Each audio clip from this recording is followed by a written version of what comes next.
Vítejte u mého experimentálního videa, kde vám ukážu, co jsem udělal za nové experimenty, třeba tady to hovno Suc 3000, nebo tady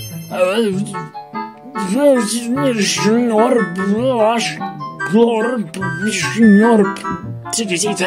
Do prdela, já se tu snažím koukat na film, že tady zase někdo ruší.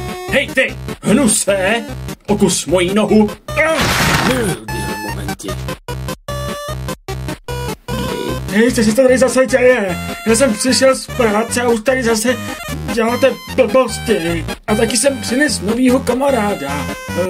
Tohleto stvoření, co jsem našel po cestě u popelnic. Podívejte, jaký má malý ručičky a malinký úsměv. Je tak roztomilý. Ale je teda kurva roztomilej.